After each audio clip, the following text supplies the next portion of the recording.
All right, well, if you're watching this, welcome back. Today we're going to take you through the Constitutional Preamble, which is the first paragraph of the Constitution, and the constitutional principles, the things that are interwoven throughout the document. And our founding fathers felt it necessary that they be there, and they're pretty important. So, the preamble simply is a fancy word for an introduction.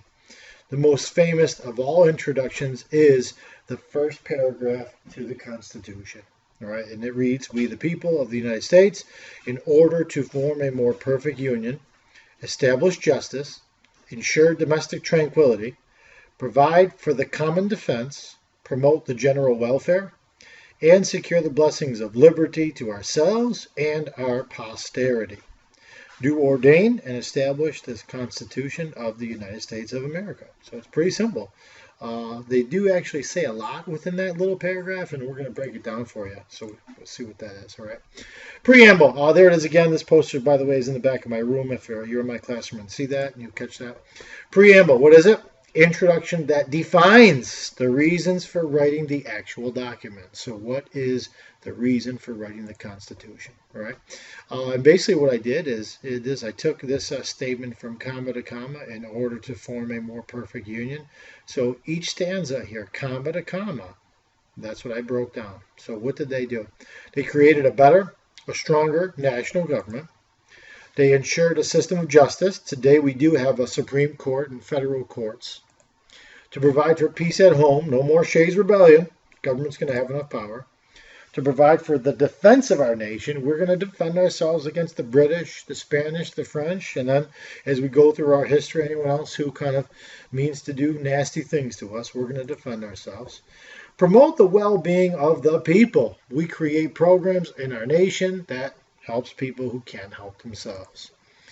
We secure liberties to the people and to future generations. So the individuals who wrote this document, they had freedoms, and their kids had freedoms, and their kids had freedoms, and today we share the same freedoms that those people had back in the 18 and 1900s. All right. What are these principles as we go through it? First one being popular sovereignty. We defined it in class, the right to rule or to reign. And if you think about who's got the right to rule over you but you, right? So the source of all the power or the authority, the source of all that stuff is the people. Our government gets its power from the people. What's an easy way to know that? Obviously, the first three words to the document are "we the people," right? What's popular mean? Of or by the people. And sovereignty means supreme power or the rights to rule, right? So our government has power, and they get their power from who? You guessed it, from the people, right? The idea of popular sovereignty stated in the Constitution created a democracy or a government which is known as the consent of the governed.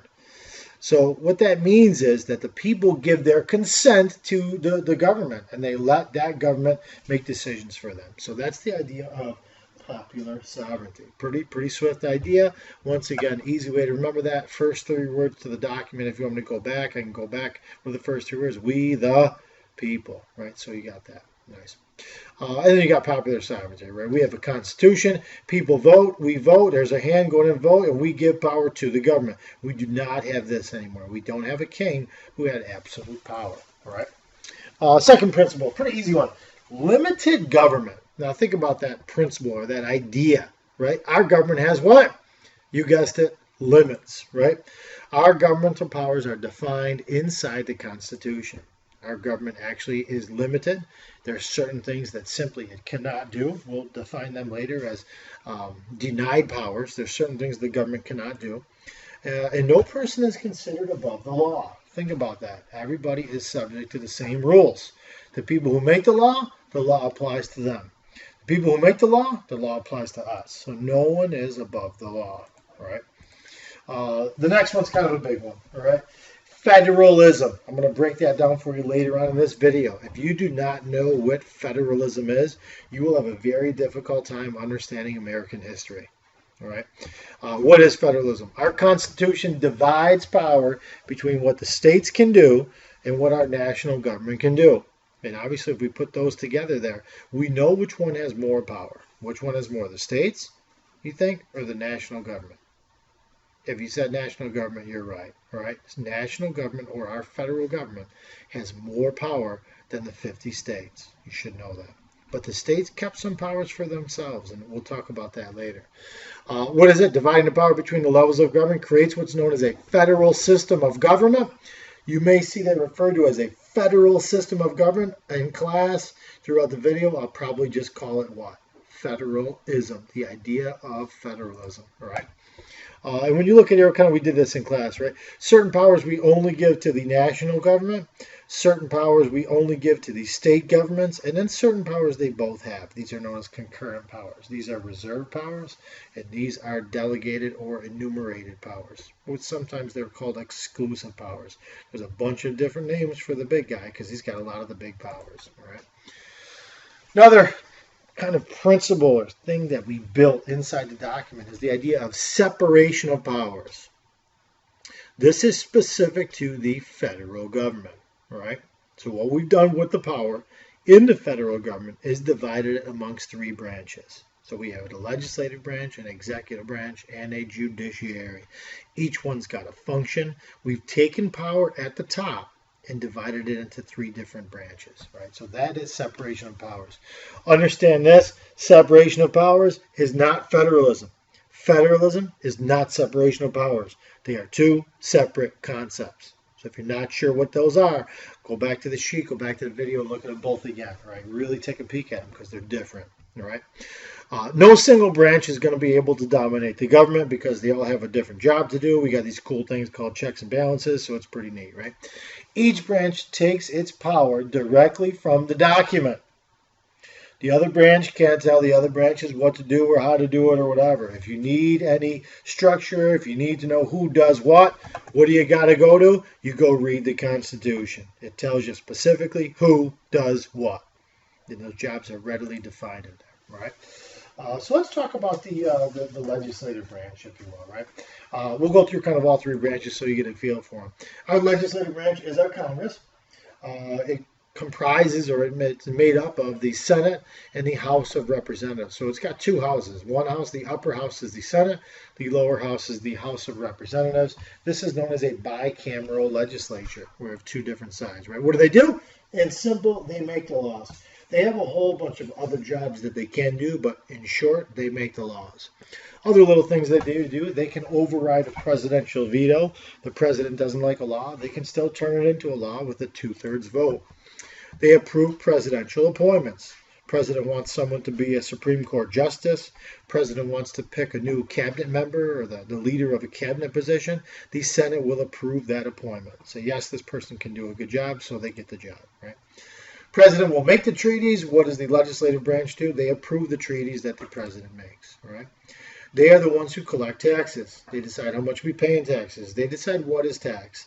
So if you ever get mad at taxes, don't get mad at the president. Who you want to get mad at? Congress, because they're the ones making that decision, right? They do provide for defense.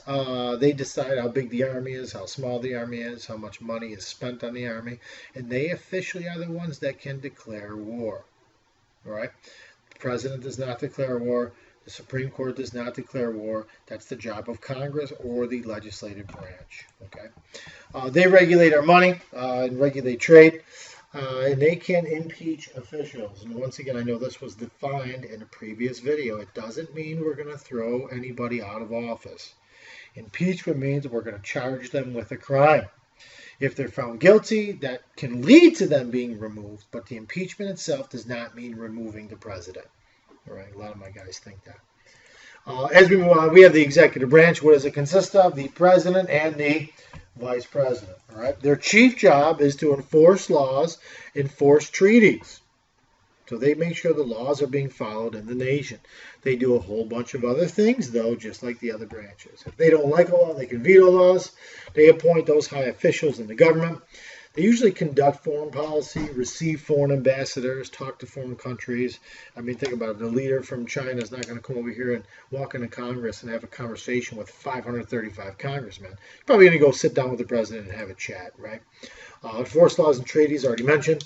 He or she, I shouldn't say he or she, he, the president, still could be a woman. We'll see that shortly, maybe. He's the commander-in-chief of the military.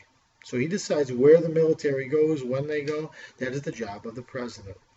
Can the president recommend an idea for a law to Congress? Yeah, say here. Our country needs this law. I don't make the laws. I enforce them.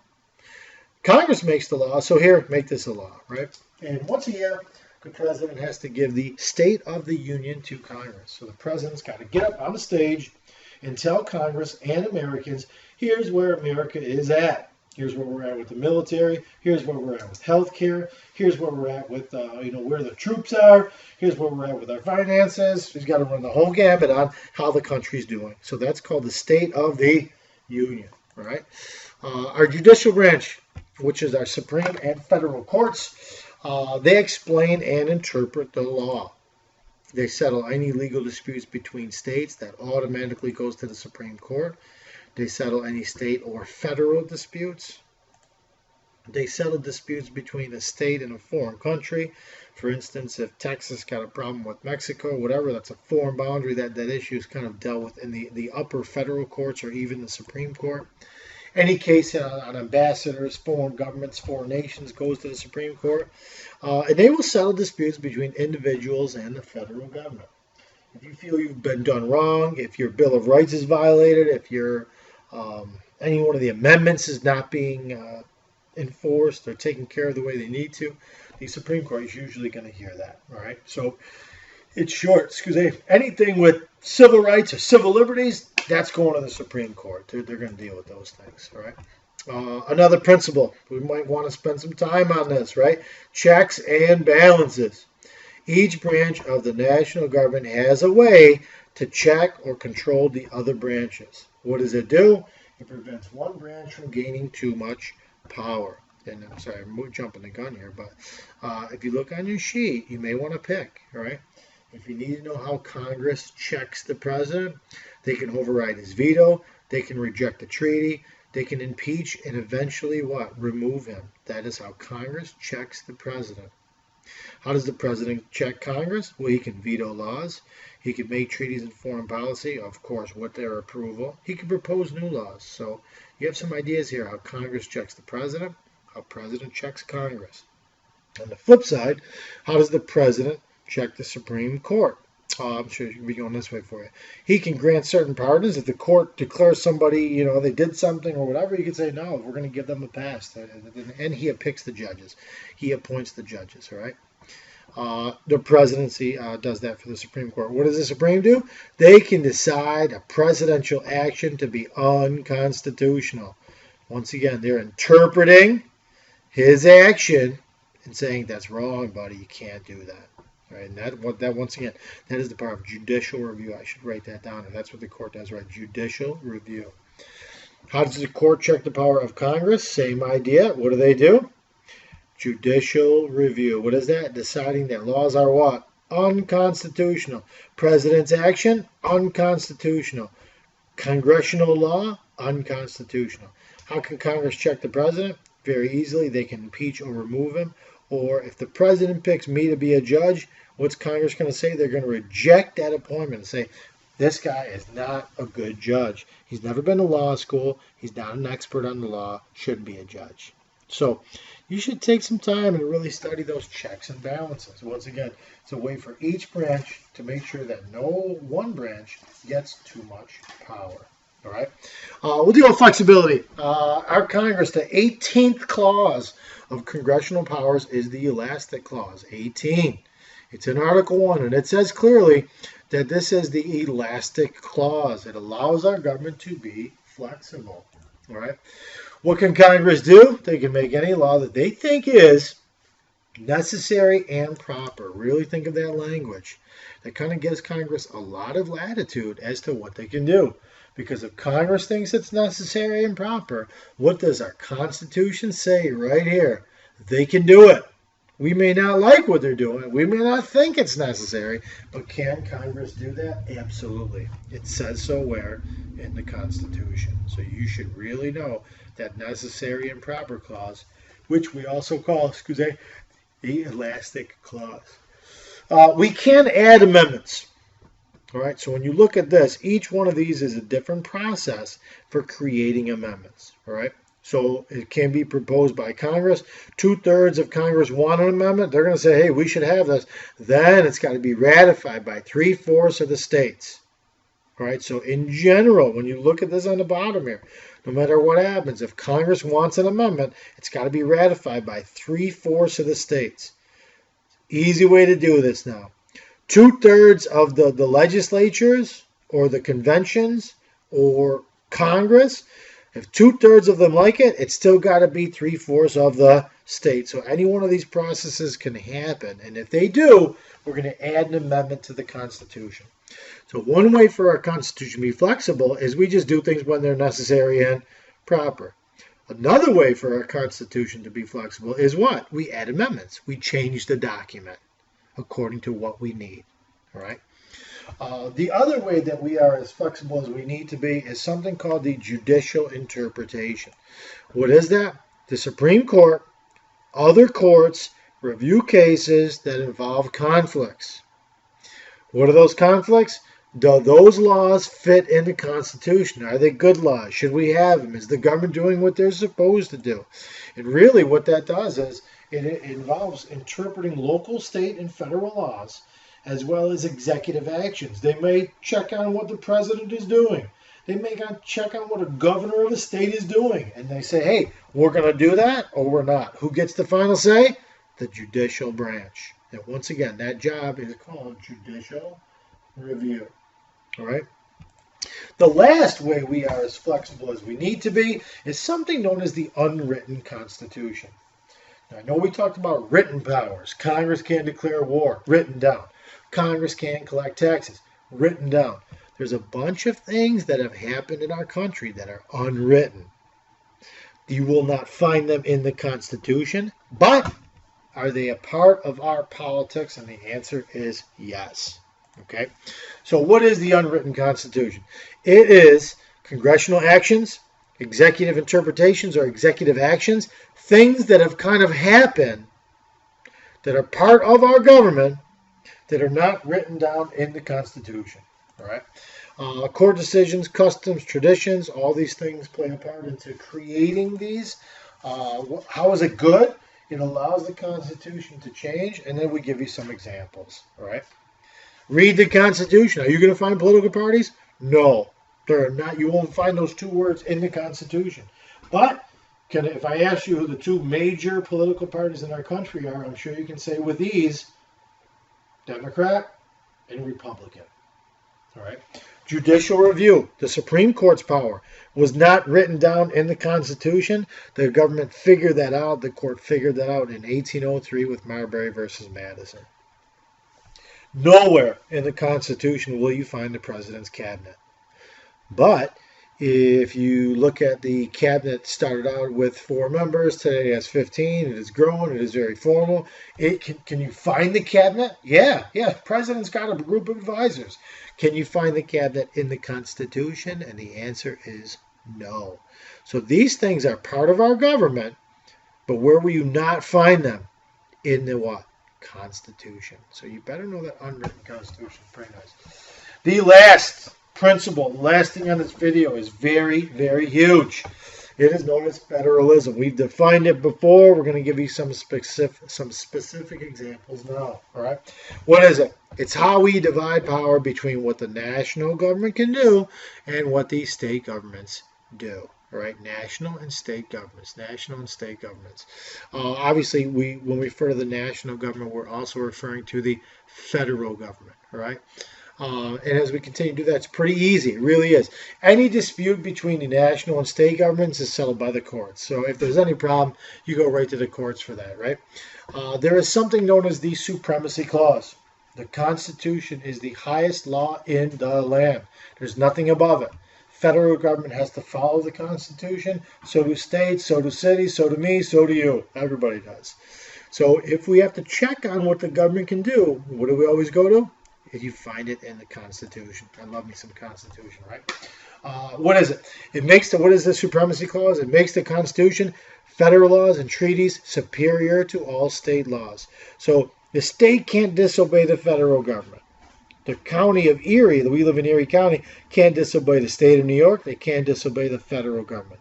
And of course, our little local area, whatever city you live in, you can't disobey the county you live in, you can't disobey the state you live in, and you certainly can't disobey the federal government. And then again, who do we got? The people. We got to follow the rules just like everybody else. All right. We're going to split up between delegated, implied, and denied, and concurrent and reserved powers. So what are some delegated powers? We also can refer to these as exclusive powers, all right? These are powers of the national government that are spelled out in the Constitution. They're written right down. You know what they are. They're pretty simple. They're only given to the national government. They are not given to the state governments. Some examples: declaring war, coining money, signing treaties, controlling trade between states. The states don't do any of these things. These are controlled by the federal government, right? And when you look at that, that's this list right here, right? Post office, copyright laws, declaring war, adding new states. These are all powers of the federal government, not the state governments. So you should know what delegated powers are. As we continue, there are some implied powers, and we discussed these before. These are powers of the national government. We're not quite sure what they are. They're not really stated in writing, but they're there. How do we know they're there? It's pretty simple. They're the elastic clause. Congress can do anything that is necessary and proper. Correct, right? Hopefully you were thinking along those lines. What are the examples? Our document, the Constitution, doesn't say anything about regulating child labor, doesn't say anything about regulating air travel or the internet or even planes. But can our government or our Congress make laws to take care of that stuff? Yes, they do that because it's necessary and proper. So those are implied powers, right? You should know there are some denied powers. There's some certain things that our government is not allowed to do. They just can't do these things, all right? They're denied to the national government, right? We said before, our government has limits. Certain things government can't do. So what? They can't pass an export tax. We cannot tax products going out of the country. We can't grant titles of nobility. So we can't make someone a king, make them above the law. Just, it can't happen. It is illegal based on the Constitution. State governments, what can't they do? They can't print money or control foreign trade. That's the job of the national government, all right? Certain powers are certainly denied to both the national government and state governments. You can't tell someone they can't vote because they're a woman. You can't vote because they're black. You can't vote because they're Asian, right? So you cannot discriminate on voting rights in terms of sex, race, religion, any of that stuff. There's certain things you just can't do. What do we call the things government can't do? Denied powers, right? Denied powers. This is always a nice one right here. I like this one. Ex post facto law. So, well, I mean, what does that mean? Ex post facto. Let's say that you did something and when you did it, there was no law for it. But then again, Congress, 10 months later creates a law that says, hey, that's illegal. They can come back and come grab you and arrest you and say, hey, you broke that law. Because at the time you did it, there was no law for it. All right, so they can't be retroactive with their laws. Right? So Congress can't do that. States can't do that either. Right? Keep moving on. This is an easy one. Come on now. Concurrent powers. These are powers that the federal government can do. These are powers that state governments can do. So certain powers that they both have. And a lot of people like to say taxes is the federal government. No, no, no. Making laws is the federal government. No, no, no. Those are not delegated powers. Those are what? Those are concurrent powers. Because when you look at them, can the state of New York tax? The answer is yes. Can the federal government tax? The answer is yes. By definition, what does that make it? That makes it a concurrent power. So taxing, making laws, enforcing laws, those are all concurrent powers. There's some more in the middle here. Here I know on my diagram it says shared powers. Shared powers are just like concurrent powers. You can add in here really, maintain roads, provide for public welfare, help people, administer criminal justice. What is that? You can make laws, you can also enforce laws, right? Borrow money, ask for taxes, those sorts of things, right? Okay, one more. Reserved powers. These are powers given to states, but never given to the federal government. All right, so these are not delegated to the national government, but they're not denied to the states, meaning that the states can do them. So these are state powers, right? What are some examples? Speed limits. I mean, you drive in New York State, you might find speed limit of 55, maybe even 65. You drive down in Ohio, and no, it's 75 miles an hour. Well, who determines that? The states. It's a state power. What's the definition? States deal with that. The federal government does not. Different licenses. The license in Colorado looks different from the license in New York. So who controls that? The state. It's a state issue. Marriages, gay couples can get married in New York State, but they can't in some other states. So, what are reserve powers? Powers dealing with things only the state can deal with, right? And education is a big one.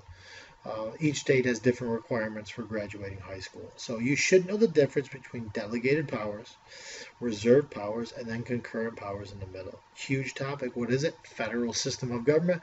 What do we call it? Simply federalism. So quick test tips. I mean, you should know the preamble. We the people.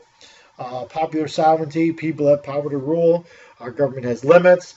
Federalism, go back and check those slides out if you need it. You should know examples and you should know those definitions. All right. And the rest are pretty easy. So good luck, and we'll look forward to seeing you next time. Bye.